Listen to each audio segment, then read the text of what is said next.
In today's video, I will be giving you 10 tips and tricks that'll completely change the way you play Call of Duty Mobile. If you enjoy, hit the like button, subscribe. There's also a Call of Duty Mobile partner video. Hit the link in the description and let's get into it. So before we get into tip number one, I do have to say you might have heard of a couple of these, but they will get spicier as the video progresses. So make sure to not miss a single one. For this tip, you want to go into your settings and then sensitivity, scroll down until you can find vertical turning sensitivity. They just added this in the last update, and what it does is it changes your sensitivity for how fast you're going to look up and down. If your aim feels maybe a little bit off, mess with this setting and see if it helps. Now, tip number two is extremely important. A lot of people completely disregard this setting, but you need to mess with it. So go into your settings and then basic, scroll all the way down until you see FOV range, first person only. So when I adjust this, look at my game. I'm going to take this all the way down to 51. My game is now extremely zoomed in. Now I'm going to reverse that all the way to max and look how much further I can see around me. So there's positives and negatives to this. To sum it up very simply, the more zoomed in you are, the easier it's going to be to hit enemies and see them at a distance. The farther you are away, it's going to be easier to see people on your sides and when you run around corners. So if you can find the perfect balance of those two, it will help you improve tremendously. All right, for tip number three, it's our last settings tip before we get into some spice. You want to go to your basic settings, and then at the very top here you can see fixed joystick. I play with it on usually, which means my joystick's not going to move at all no matter where I tap my screen. But if you turn it off, as you can see right here, depending on where I tap my finger, my joystick actually moves. This is personal preference, but I've been playing on fixed joystick my whole entire career, and it just feels like my movement is way more consistent with it. But players like Miney will play with it off, and they're also extremely good. So it's just personal preference, but try both ways for yourself. Maybe your movement will improve drastically. So for tip number four, we're finally getting into grenade spots, and I'm going to show you some retake lineups for firing range. I did come up with all of these myself, grinding in private matches. It was a lot of work, so if you could hit the like button, I would appreciate it. All right, so for grenade spot number one, all you have to do is line up to the left of this pole here, and then throw your grenade right on top of this branch, just like that. Super easy. It should land perfectly with zero timing to spare. So next up, we have a little lineup. If they've planted on B and you're rotating over, you can just stand on the edge of this thing right here and then look at the little broken part of the metal, line up the middle of your crosshair and just chuck a easy peasy grenade. That should land right next to the bomb here and take out whoever's on this head glitch. Most of the time when they're on this head glitch, they're going to be rotating back and forth, and that should easily kill them. Next one, it's one more retake for this side over here. You just run up to the side of this thing, stand next to it, and then you can see the corner right here. Just line up your dot right there. Chuck that grenade. That's going to land back sight. It should blow up the car, and anyone who's near it is just instantly dead. All right, for this next tip here, we have some retake lineups on standoff. The first one, you just run along the side here, just literally just aim up at the tree, chuck that grenade. It should land hitting this van. And actually, it just perfectly hit him on the head.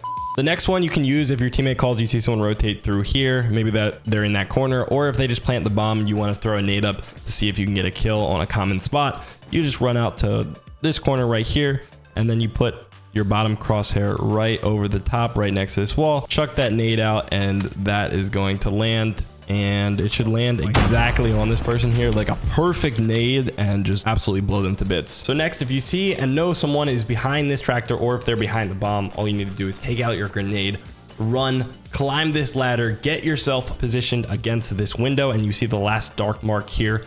All you need to do is line up the bottom of your crosshair against it, click that fire button. Your grenade should land perfectly behind this tractor, and that will be an easy kill. And you can just throw it a little bit to the right and it'll land right behind the bomb and kill that person on the bomb. So it's an easy 2-for-1 grenade spot. Okay, for tip number 6, we actually have a really cool HUD trick that you can do. All you need to do is take your sprint button, which I have right here, place that in the middle of your screen, and then go in game, and you will now have a nice little crosshair. If you're on Android, you can download a separate app that'll set up crosshair for you, but iOS, you need to do this trick. It's really going to help you with no scoping, especially with shotguns and snipers. So for tip number 7, I'm going to teach you how to greatly improve at sniping. I'm not the best sniper myself, but this has really helped me. Now, if you've ever watched snipers on TikTok or YouTube, there's going to be a lot of movement and knife swapping involved. But if you watch Chinese professional play, they're insanely good, and they don't do do any of that. So the best way to improve is to stop moving when you're shooting someone, focus on your accuracy. This is going to help you get better at learning your sniper sensitivity. And once you get that down, then you want to slowly start to implement maybe slide peeking, jump shotting with the sniper, and then work your way into knife swapping.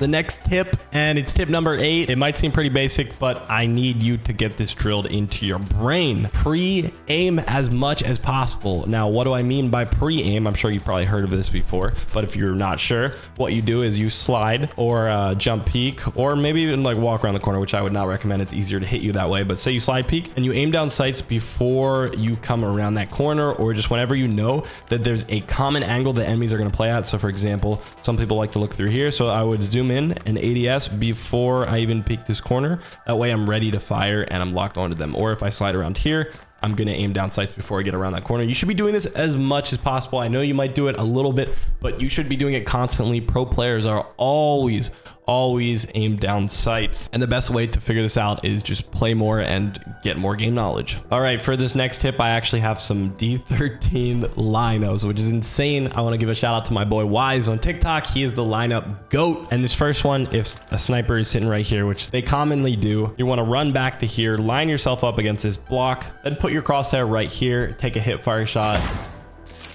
and that is a free kill. All right, so this trick, like I said, is hard. You need to line up your crosshair exactly right here, and you will be able to knock this guy right off the head glitch. Just hip fire, boom, insta kill. So for this lineup, it's gonna kill anyone who's on this head glitch right here, which might sound insane to you. This is very hard to do, but if you do pull it off, please send me a clip in my Discord. So for the last and 10th trick on this list, it's to subscribe to my channel. I post great gameplays where you can learn a lot, and I have much more content just like this. I hope you guys enjoyed, and I'll see you in the next one.